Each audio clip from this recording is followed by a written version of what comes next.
শীতের দুপুরে এরকম ছোট মাছের চচ্চড়ি থাকলে অন্য কোনো রেসিপির কথা মনেই পড়বে না। আসসালামু আলাইকুম, hello viewers, welcome to my channel. কেমন আছেন সবাই? নিশ্চয়ই খুব ভালো আছেন। আপনাদের দোয়া ও অনুপ্রেরণায় আমিও খুব ভালো আছি। তাই চলে আসলাম আবার নতুন আরেকটি রেসিপি নিয়ে। আজকের রেসিপি মলা মাছ আলু দিয়ে চচ্চড়ি।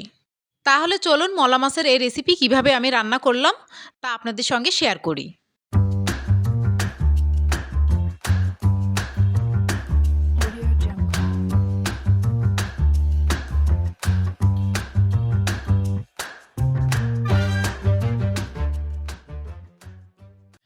এখানে 250 গ্রাম মলা মাছ কেটে ধুয়ে রেখেছি।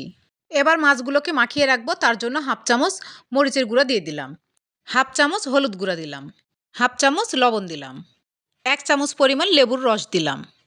এবার হাত দিয়ে ভালোভাবে মাছগুলোকে মাখিয়ে দিচ্ছি এবং রেস্টে রেখে দিব 10 মিনিটের জন্য।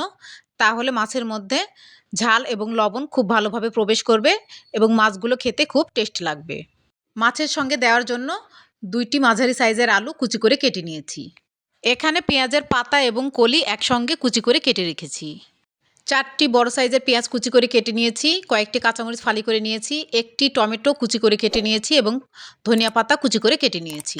একটি কড়াই চুলায় বসিয়ে দিলাম এবং 1 টেবিল চামচ পরিমাণ সরিষার তেল দিয়ে দিলাম। কুচি করে কেটে রাখা আলুগুলো কড়াইয়ের মধ্যে ঢেলে দিলাম। নেড়েচেড়ে হালকা করে ভেজে নিব। সামান্য পরিমাণ হলুদ গুঁড়া দিয়ে দিলাম। এবার নেড়েচেড়ে হালকা ব্রাউন কালার করে ভেজে নিলাম। এবার কড়াই থেকে ভাজা আলুগুলো তুলে রাখলাম। ওই কড়াইয়ের মধ্যে আবার সরিষার তেল দিয়ে দিলাম। হাফ চামচ পাঁচফোড়ন দিলাম।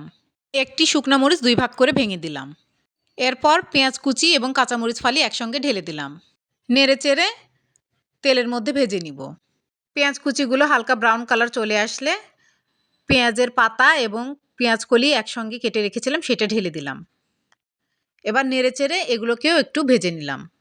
কেটে রাখা কাঁচা টমেটো কুচি ঢেলে দিলাম। নেড়েচেড়ে তেলের মধ্যে কিছুক্ষণ ভেজে নিব। দিয়ে দিলাম স্বাদমতো লবণ। এবার নেড়েচেড়ে ঢাকনা দিয়ে ঢেকে দিলাম। লবণ দেওয়ার কারণে পেঁয়াজ পাতা এবং টমেটো কুচির গা ছেড়ে পানি বের হবে এবং সেই পানি দিয়েই পেঁয়াজের পাতা এবং টমেটো নরম হয়ে যাবে। সম্পূর্ণটা খুব সুন্দর নরম হয়ে এসেছে।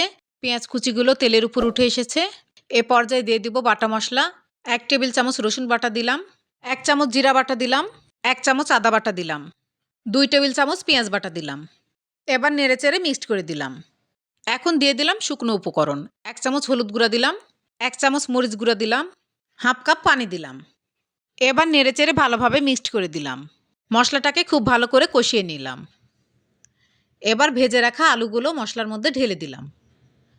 আবার ভালোভাবে নেড়েচেড়ে আলুগুলোকে মশলার সঙ্গে মিক্সড করে দিলাম। 1 কাপ পানি অ্যাড করে দিলাম।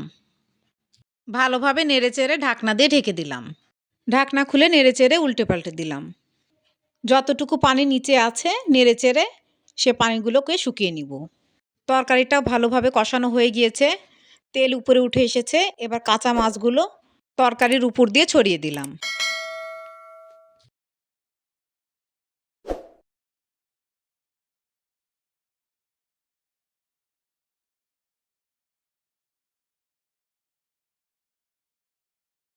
এবার 2 কাপ পরিমাণ গরম পানি অ্যাড করে দিলাম।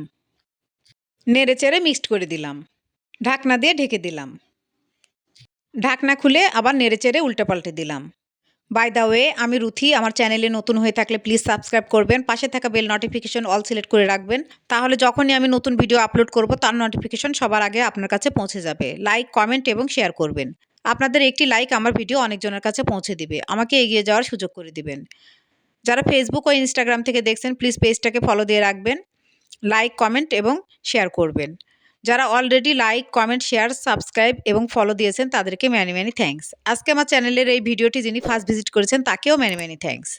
আমার অন্যান্য রান্না দেখতে চাইলে প্লেলিস্টে ক্লিক করবেন, আমার সব রান্না দেখতে পেয়ে যাবেন। আবার নেড়েচেড়ে উল্টে পাল্টে দিতে হবে, যেহেতু ঝোলটা গাঢ় হয়ে গিয়েছে নিচে পুড়ে যেতে পারে। রান্নাটা প্রায় হয়ে এসেছে। আমি এরকমই মাখো মাখো রাখবো, তাহলে ঠান্ডা হয়ে গেলে আলু আছে যেহেতু ঝোলটা আরও গাঢ় হয়ে যাবে। ধনিয়া পাতা কুচি ছড়িয়ে দিলাম। সামান্য পরিমাণ কাঁচা সরিষার তেল ছড়িয়ে দিলাম। এতে কাঁচা সরিষার তেলের ফ্লেভারটা তরকারির ভিতরে থাকবে।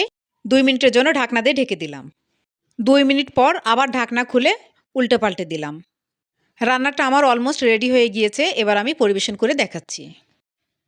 ছোট মাছের চচ্চড়ি আমাদের চোখের জন্য খুবই উপকার করে, এই জন্যে আমাদের প্রত্যেককে ছোট মাছ খাওয়া উচিত।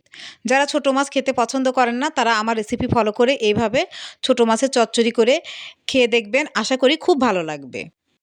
রেডি হয়ে গেল আলু দিয়ে মলা মাছের সুস্বাদু চচ্চড়ি। নিউ ভিডিও দেখার ইনভাইট করে আজকে বিদায় নিচ্ছি। ভালো থাকবেন, ভালো রাখবেন, আমার জন্য দোয়া করবেন। আল্লাহ হাফেজ।